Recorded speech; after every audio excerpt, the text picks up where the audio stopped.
la generosidad de compartir con nosotros estos momentos devocionales. Realmente, hermanos, deseo esta mañana llevarlos a una reflexión. Estamos terminando un año y dentro de pocas horas estaremos iniciando un nuevo año.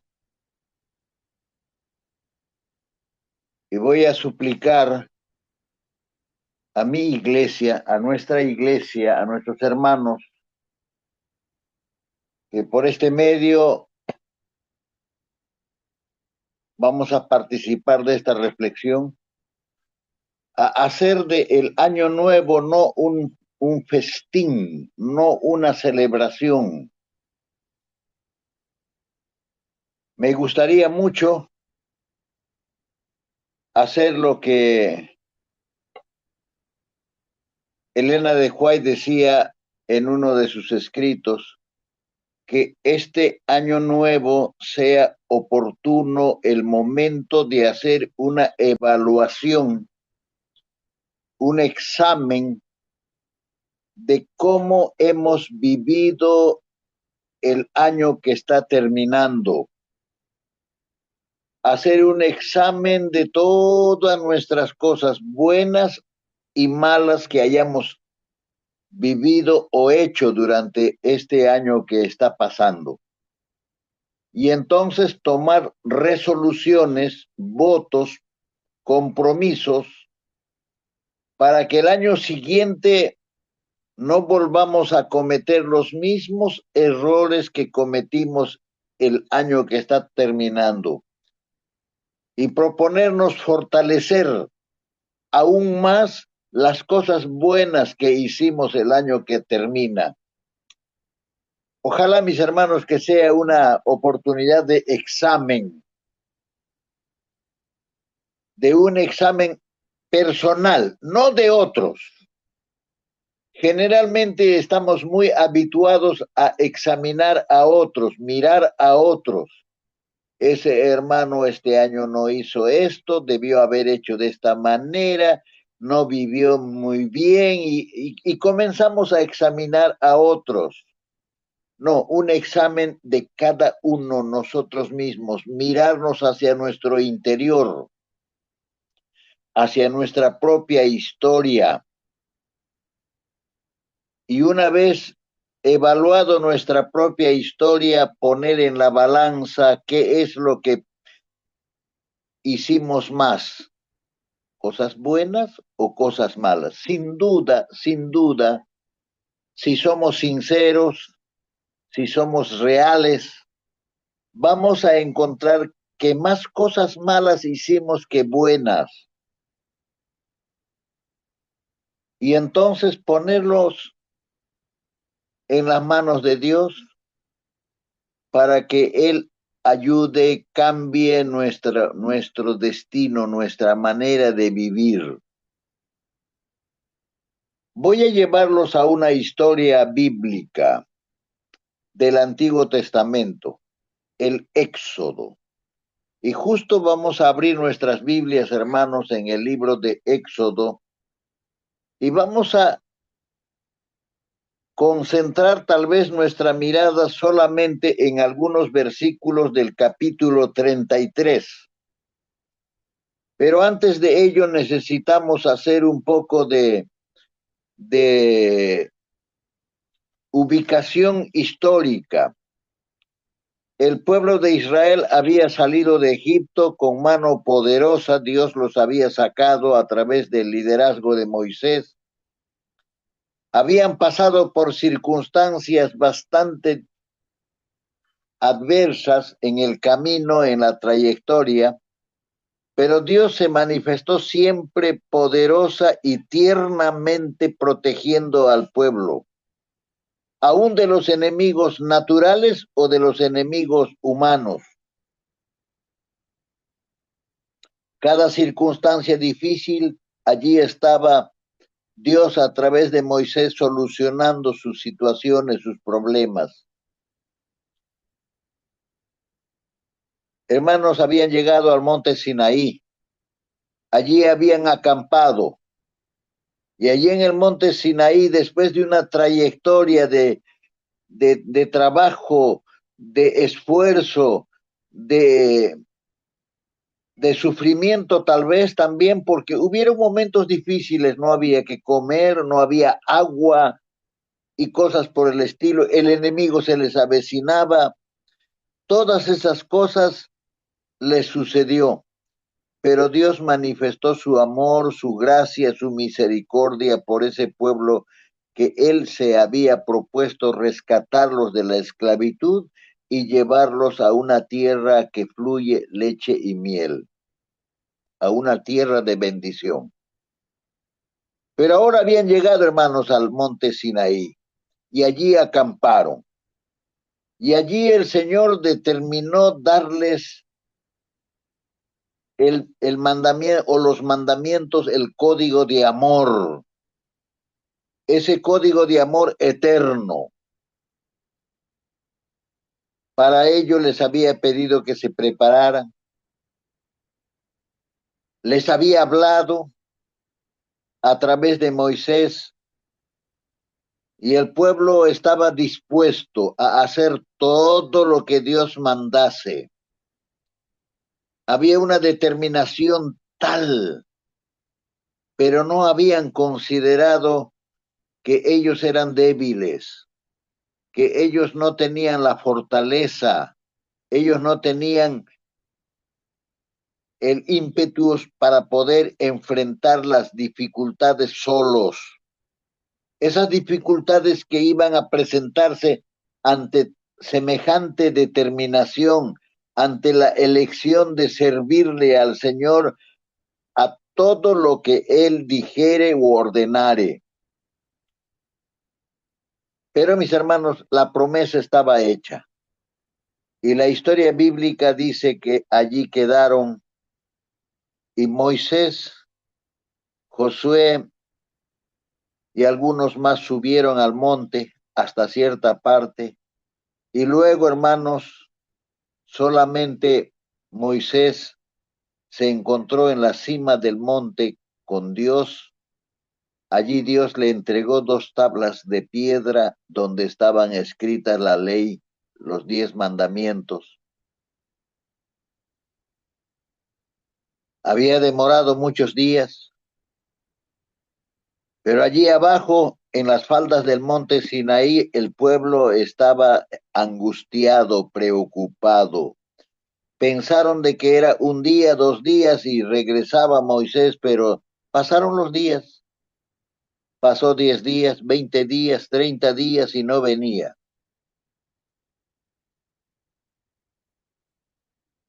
No solamente el miedo, haber perdido al líder o haber perdido la dirección de Dios, la protección de Dios.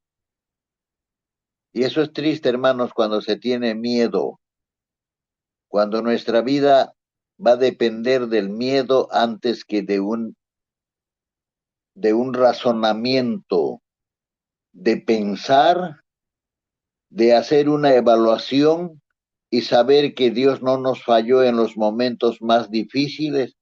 Eso quiere decir que tampoco nos fallará en los momentos más complicados que vendrán en el futuro. Pero como olvidaron todo eso, como no tuvieron tiempo de hacer un examen cada uno a sí mismo, se angustiaron y obligaron al encargado de cuidar al pueblo, a Aarón, obligaron a hacerle Dios, a hacerle un ídolo para que vaya delante de ellos, así como los pueblos paganos, vaya un ídolo delante de ellos para protegerlos, para sentirse seguros, para que puedan conquistar lo que realmente esperaban conquistar. Hermanos, la historia bíblica realmente es triste. Dice en el todavía voy a leer el capítulo 32, el versículo 15, y volvió Moisés y descendió del monte, trayendo en sus manos las dos tablas del testimonio, las tablas escritas por ambos lados de uno y otro estaban escritas, y las tablas eran obra de Dios y la escritura era escritura de Dios grabada sobre esas tablas. Versículo 17. Cuando oyó Josué el clamor del pueblo que gritaba allá abajo en las faldas de la montaña, del monte, dijo a Moisés: alarido de pelea hay en el campamento. Imagínense el campamento cómo deliraba, gritaba. Alarido de pelea hay en el campamento, le dijo. Y Moisés, versículo 18, respondió: no es voz de alarido de fuertes, ni voz de alarido de débiles, es voz de cantar, oigo yo. Hermanos, cuán delicado es la música, el canto.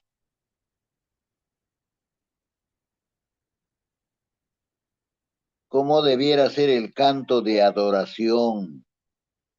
¿Cómo debiera ser el cántico en nuestros templos? ¿Debieran sonar a alarido, a grito de fuertes o de débiles?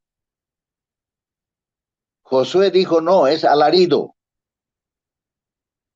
Y Moisés dice: no, es cántico, es cántico. Yo oigo cantar. Por eso me da pena, hermanos, hoy en día ha entrado un tipo de música al culto de adoración en nuestros templos, que no es un tipo de música, es alarido, es grito. Yo no sé cuántos simpatizan, a mí no me gusta el estilo de este famoso cantante Marchena, no me gusta, porque es grito, es alarido.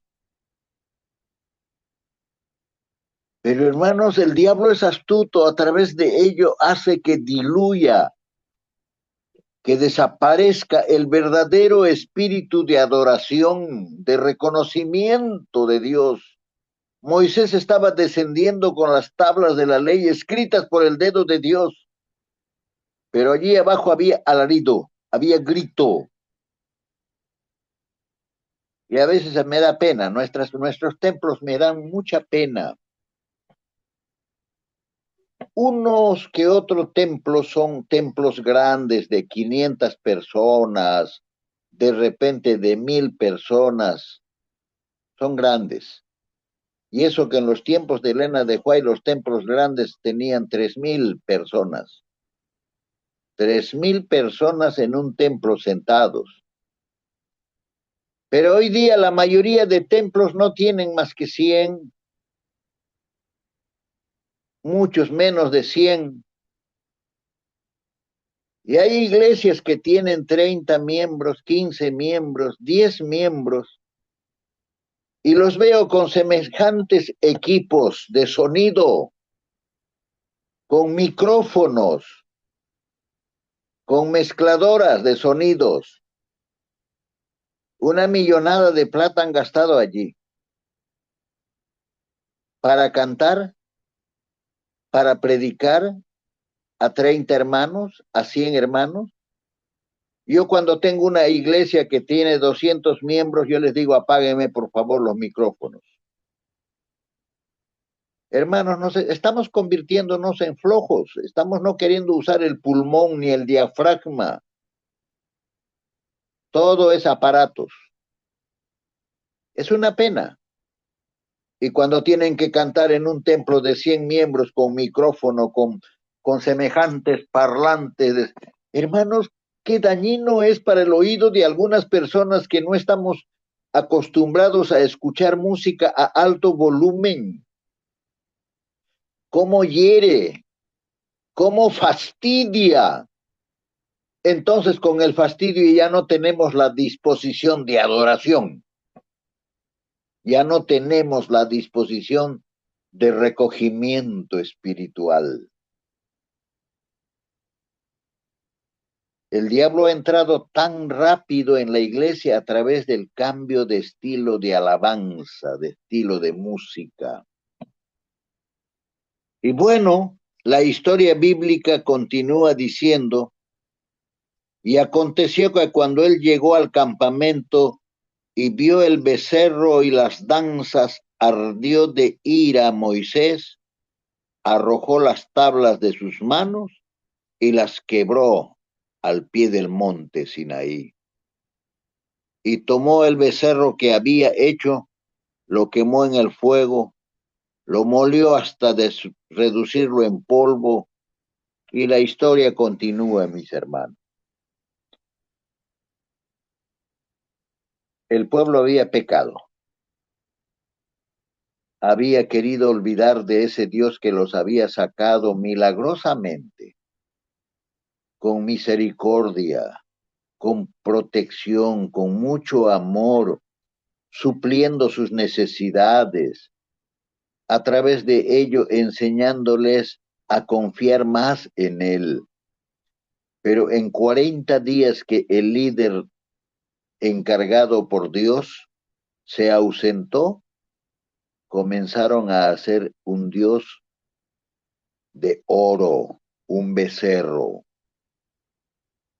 Ahora adoraban al becerro de oro, adoraban con ese estilo de cántico, que parece bonito, dicen, parece bonito. Pero mis hermanos, no. Algunos dicen, no, pero la interculturalidad en diferentes culturas, la alabanza, hermanos, la palabra de Dios tenemos que adaptarlo a la cultura o la cultura tiene que adaptarse a la palabra de Dios. Pero nosotros queremos adaptarnos a las culturas. En tal sitio cantan gritando, hay que gritar. En tal sitio cantan bailando, hay que bailar. No, mis hermanos, el Señor no ha sido descuidado, el Señor ha establecido cómo debe ser todas las cosas que debe vivir el verdadero Hijo de Dios. Bueno, más adelante,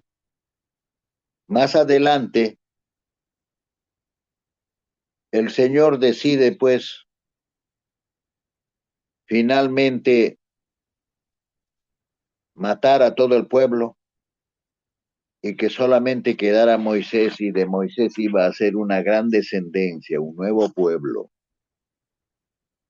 Pero la Biblia dice, hermanos, y lo registra maravillosamente, Moisés lo que hizo fue orar, orar.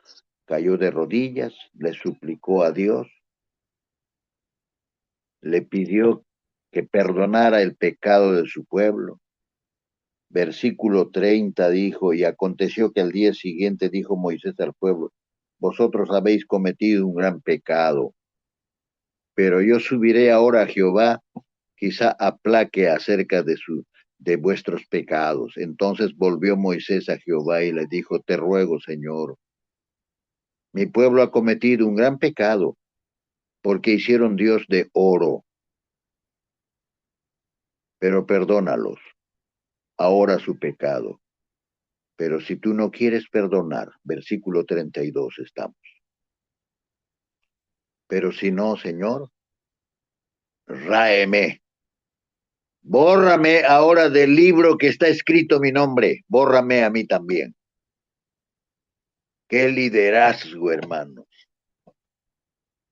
Ojalá que nuestros pastores estuvieran dispuestos a dar su vida por nosotros, ¿verdad? Hoy día ya no es eso.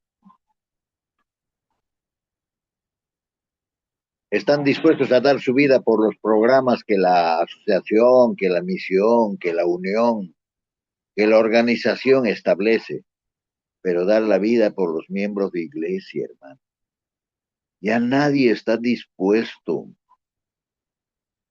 Yo recuerdo cuando les decía a los hermanos, si tienen algún problema en sus casas, no importa si es medianoche, si estoy durmiendo, olvídense. La cosa es, el Señor me ha llamado para que las 24 horas del día yo pueda estar para ustedes. Y a veces había que pasar noches enteras con ellos, orando, conversando, animando, reforzando, suplicando, para que puedan fortalecerse y cambiar sus vidas. Hoy día no, hermano. Qué pena. Ojalá, hermano, que como Moisés los líderes estuvieran dispuestos a entregar su vida.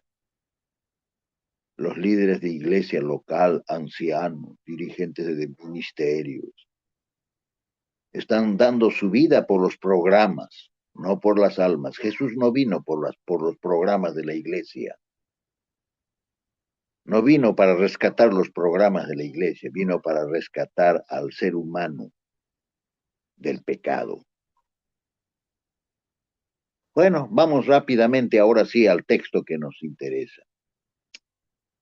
Y el texto que a mí me interesa esta mañana, hermanos, está en el capítulo 33.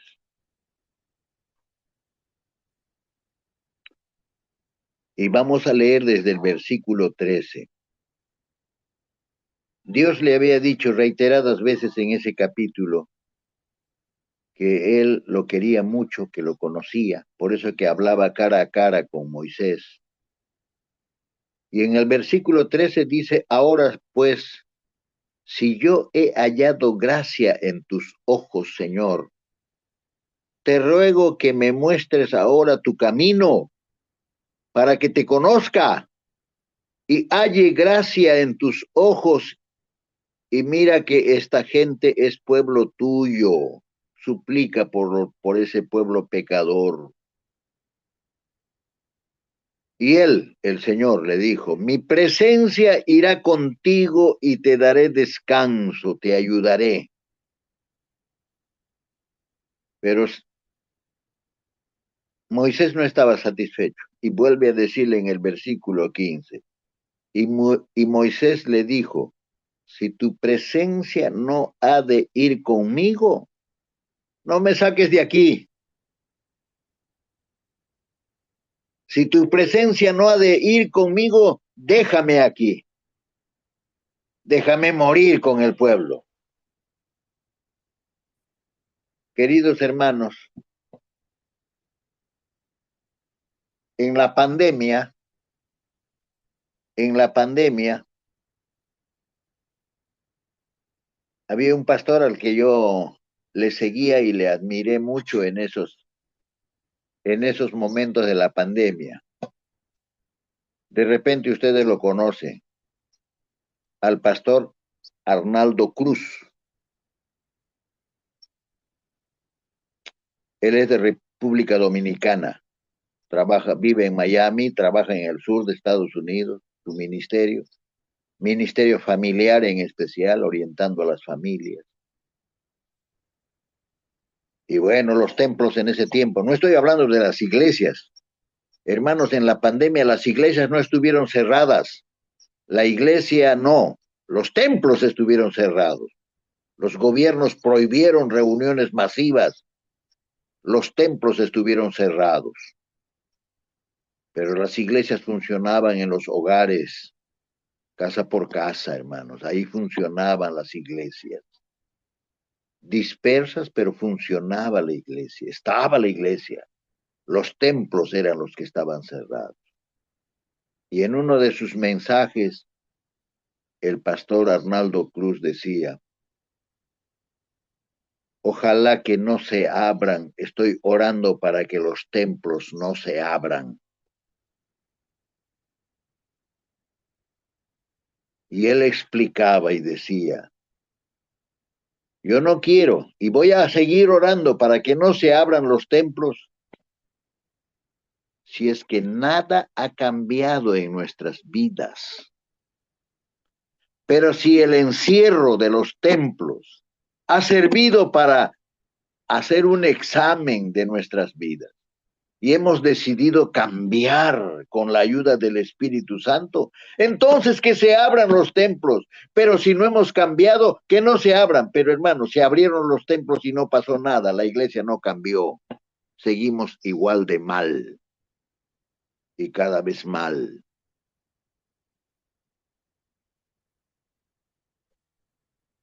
Yo también, hermanos, yo quería que los templos no se abrieran. Los templos no son indispensables, hermano. A Jesús puedes encontrarlo, a Dios puedes encontrarlo donde sea. Está en todo lugar,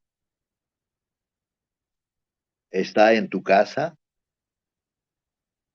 si así lo has permitido, está allá en el campo, está a la orilla del mar, a la orilla de un río, en la montaña, está en todo sitio, hermano. Algunos dicen, está en el templo. Qué pena, hermanos, que en el templo esté encerrado desde del sábado a sábado, ahí toda la semana encerrado, solamente los sábados lo vemos, lo encontramos. Pobrecito, recién se encuentra con la gente. No, hermanos, no hay templo que pueda retenerlo a Dios. Dios trasciende a todo ello, mis hermanos.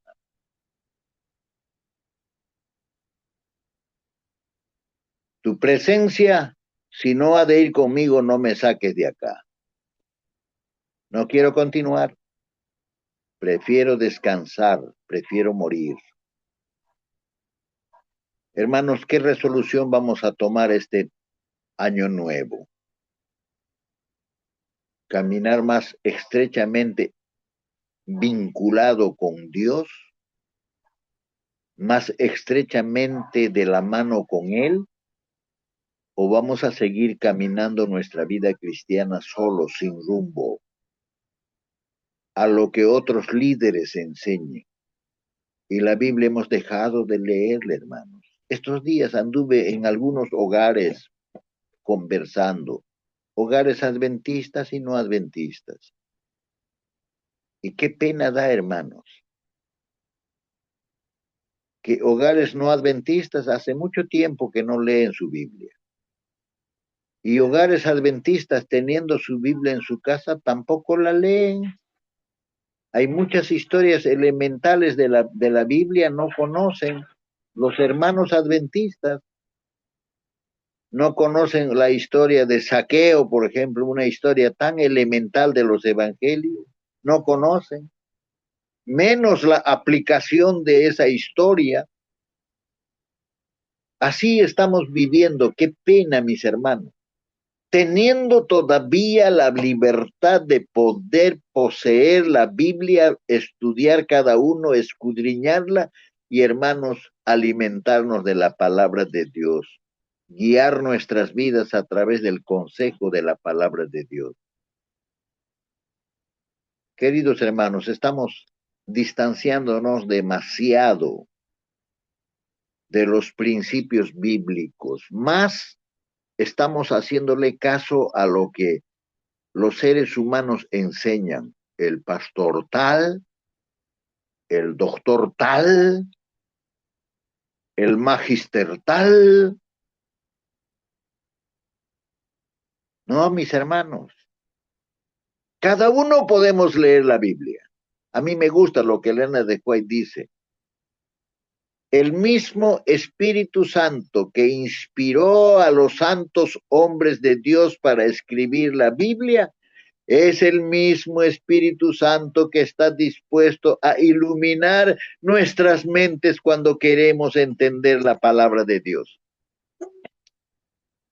No sé si ustedes han visto, están publicitando por internet, por estas páginas de los celulares, están ofreciendo cursos para aprender el hebreo, los idiomas originales de la Biblia. ¿Para qué sirve, hermano? ¿Vas a predicar en hebreo a la iglesia? ¿Vas a entender mejor? Mentira. Lo poco que puedas entender de eso te va a exigir Dios, hermano.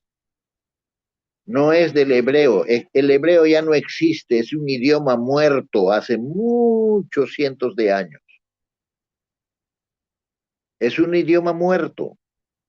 No se habla en ninguna parte del mundo. El hebreo que hoy se habla en Jerusalén es distinto al hebreo del Antiguo Testamento de la Biblia. Aún el griego del Nuevo Testamento, el cual está escrito en griego, ya no existe. El griego que se habla en Grecia, todo es diferente. Jesús nunca se interesó en aprender griego, perdón, hebreo. Él habló arameo y nunca llevó cursos para decir voy a entender el Antiguo Testamento recién aprendiendo el hebreo, pero están promoviendo las universidades adventistas también, hermano. Vengan a estudiar, hermanos de las iglesias, hermanos dirigentes de iglesias, vengan a estudiar para poder. No, hermanos, es solamente para que un día por allí, como aparece a veces en la lección de escuela sabática, la palabra en griego significa, en hebreo significa esto, y hay muchos que enseñan la lección, lo mencionan, y para que digan los demás hermanos, wow, ¿cómo sabes, hermano? Solamente es para inflar el ego, para decir que yo sé más que ustedes, hasta hebreo sé. Hay pastores que usan eso, hermanos, para decir, wow, qué pastor, ¿cómo sabe eso el hebreo? Eso es para alabanza humana, para alimentar el ego, vuelvo a repetir. La palabra de Dios es simple, mis hermanos. Vayamos a la palabra de Dios, así como ya está. Y lo poco que podamos entender de eso nos va a reclamar Dios, no de lo que no hemos podido entender por no haber estudiado hebreo, arameo, griego, o sea, los idiomas originales que ya son muertos para nuestra época. Hermanos, con corazones simples, sencillos, acerquémonos a Dios, dispuestos a aprender lo sencillo de la palabra de Dios, dispuestos a caminar a pie descalzo si es posible con Dios, no con tantos lujos, pero a caminar en tierra polvorienta, así como lo hacía Jesús. Hermanos, necesitamos volver a lo simple, tal vez volver, como decía el profeta Isaías, a las sendas antiguas. La modernidad nos ha absorbido, la modernidad nos ha hecho, hermanos, eh, con otra forma de vivir que no es la forma que quisiera Dios tenernos. Hoy día se usa tantas cosas, vestidos extravagantes, ropas costosas, calzados muy bien lustrados, brillosos, y si no quieren lustrar demasiado, les ponen, compran esos calzados de charol. Y algunas hermanas todavía se maquillan, se pintan, usan sus polvos y todas las cosas. Aparentemente dice se ven feo y agarran como ya la cabeza se les ha emblanquecido, las canas han aparecido, andan pintándose cada vez. Hermanos, hay tantas cosas que ya no queremos ser natural, queremos gustar a la apariencia de los hombres, lo que los hombres nos vean. No, mis hermanos, vivamos lo natural, así como Dios nos ha creado, que Él estará dispuesto a caminar con nosotros el resto del año, el resto de nuestra vida. Que este próximo año sea un año de experiencia personal de cada cristiano con Dios, que caminemos con Él, que aprendamos de Él, que practiquemos las cosas que Él ha dejado escritas, cómo debe ser nuestra manera de vivir, nuestra manera de vestir, nuestra manera de adorar, nuestra manera de alabar, nuestra manera en todo, mis hermanos. Imagínense de los sacerdotes, el ropaje y todo, de qué material se... Él no fue descuidado, Dios nunca fue descuidado, estableció de qué material debieran ser, de qué clase de material debía ser tal o cual prenda del sacerdote, hasta se preocupó del calzoncillo del sacerdote. Y claro, como a nosotros no nos gusta lo que Dios establece, ahora no, nosotros diseñamos, nosotros inventamos las mejores maneras. Creemos que sabemos más que Dios y que podemos agradarle mejor a Dios con las cosas que nosotros inventamos en nuestra triste cabecita, pequeña cabecita. No, mis hermanos, dediquemos tiempo para conocerlo a Dios. Dediquemos tiempo para conocer los requerimientos de Dios. Dediquemos tiempo para conocer el objetivo por qué nos llamó Dios a nosotros, no siendo los mejores de este mundo, porque hay otros profesionales, hay otros con mayores formaciones que pudieron mejor haber sido escogidos para ser el pueblo de Dios. Así como cuando vino Jesús, no escogió a los fariseos, a los escribas como discípulos, sino buscó a gente sin instrucción, toscos, mal hablados, de mala vida, pescadores mayormente, o ladrones como algunos cobradores de impuestos. A ellos los escogió para ser sus discípulos, hermano. Que Dios nos bendiga, que Dios nos ayude y que tengamos un año tal vez no mejor, porque sería iluso pensar de que los años cada vez serán mejores. No, va a ser un año más difícil, pero con la ayuda de Dios, hermanos, con la compañía de Dios, con la dirección de Dios, un año de victorias. ¿Está bien, hermanos? Que Dios nos bendiga.